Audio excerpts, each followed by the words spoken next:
Si tu envisages d'acquérir ta première imprimante 3D et que tu te sens indécis face à la grande variété de modèles disponibles, tu as de la chance. Les fabricants spécialisés dans ce domaine proposent une large gamme de modèles, y compris des imprimantes 3D pour débutants qui se distinguent par leur facilité d'utilisation. Dans cette vidéo, je te montrerai les meilleurs en termes de caractéristiques, de facilité d'utilisation et de rapport qualité-prix. Tu trouveras le lien vers tous les produits dans la description de la vidéo. Numéro 1. Imprimante 3D FlashForge. Adventure 3. Aux côtés des propositions de Bic et Creality, elle fait partie du groupe des imprimantes 3D FDM, c'est-à-dire qu'elle imprime à partir de filaments de plastique chauffés pour se transformer en liquide, qui est ensuite déposé couche par couche pour former la pièce souhaitée. Grâce à son design fermé, elle est pratiquement prête à l'emploi. Il suffit d'ajouter le filament. Dans ce cas, le fabricant inclut un échantillon. Il faut se diriger vers le côté droit de l'imprimante et démonter le panneau, où se trouve un petit orifice par lequel ce filament est introduit automatiquement. Pour cela, il est nécessaire d'allumer son écran tactile, couleur de 2,8 pouces, d'appuyer sur le bouton de chargement du filament et d'attendre quelques instants que l'extrudeur chauffe.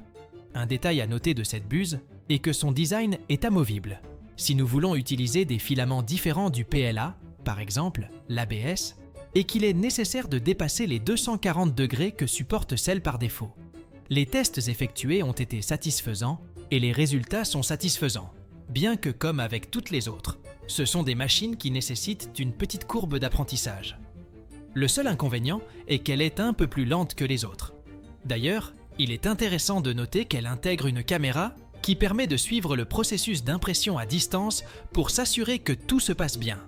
D'autres données intéressantes sont logiciel FlashPrint, impression en nuage avec Flash Cloud, connectivité USB, Wi-Fi et Ethernet, volume d'impression de 150 par 150 par 150 mm et prise en charge des fichiers 3MF, STL, OBJ et FPP, entre autres.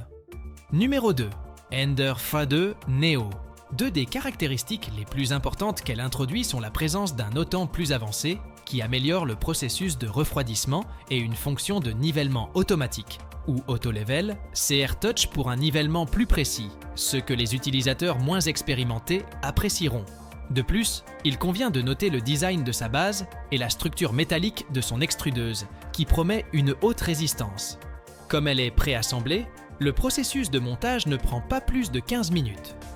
Avec les outils et les vis inclus, et en suivant les instructions, il faut assembler la structure qui supporte les axes X, Y et Z, le porte-filament, les filaments qui peuvent être de type ABS, PLA et PTG, se chargent facilement et rapidement grâce à la présence d'un bouton rotatif, et l'écran couleur de 4,3 pouces qui est fixé à l'un des côtés. À travers cet écran, il est possible de régler divers paramètres et d'accéder à un aperçu de la figure qui va être imprimée en 3D. Il n'est pas tactile, et pour ce faire, il faut utiliser un bouton rotatif pratique.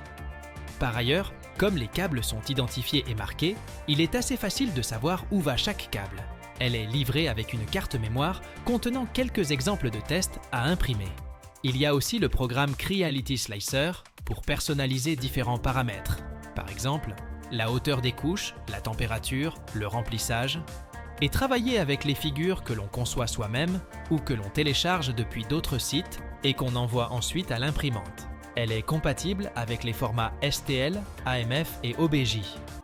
Numéro 3. Elegoo Mars 3 Pro.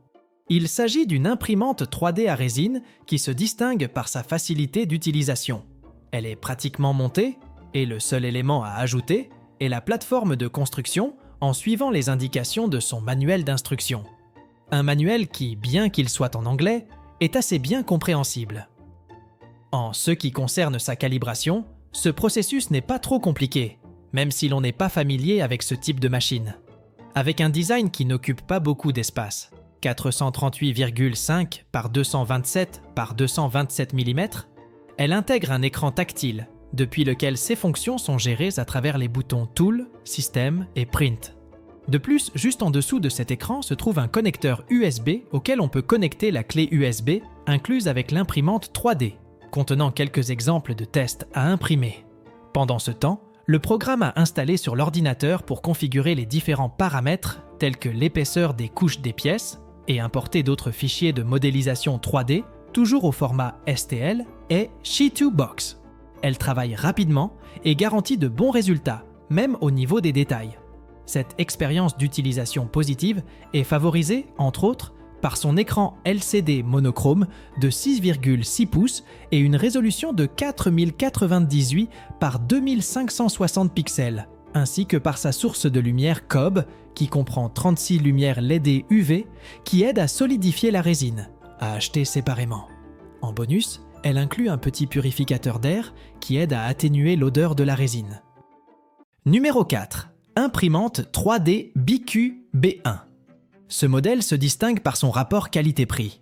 Il offre un faible niveau de bruit, une taille d'impression de 235 par 235 par 270 mm, un extrudeur modulaire, un capteur de filament, un système de reprise d'impression en cas de coupure de courant, un double ventilateur de couche, une lumière RGB intégrée dans le hot-end. Voici quelques-unes des caractéristiques de ce modèle d'imprimante 3D qui, tout comme ses concurrentes, offre une finition de qualité garantissant une haute durabilité.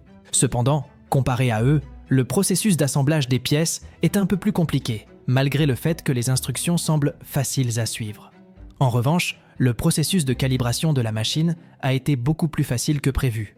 Il faut faire une mention spéciale à l'écran couleur de 3,5 pouces qu'elle intègre, car grâce à lui, l'expérience utilisateur s'améliore notablement. La manière d'interagir avec elle, la disposition des menus, les configurations des différents paramètres, tout est très intuitif, même pour ceux qui n'ont jamais utilisé ce type d'imprimante auparavant. Et les résultats ? Ils ne sont pas mauvais, bien que comparés à ceux des autres propositions, il y ait des détails et des aspects qui pourraient être améliorés pour que la pièce 3D soit beaucoup plus belle. À cet égard, elle admet deux types de connexions. Une connexion hors ligne. Le fichier de découpe généré par le programme utilisé est stocké sur une carte TF, et une connexion en ligne, où l'imprimante est connectée à l'ordinateur via un câble de données pour travailler avec un logiciel de découpe, qui est le programme chargé de convertir les modèles 3D en un langage compréhensible pour l'imprimante. Lors des tests, le logiciel gratuit Ultimaker Cura a été utilisé. Vous trouverez le lien vers toutes les imprimantes dans la description de la vidéo. J'espère que cela vous a aidé à prendre une décision éclairée. À bientôt.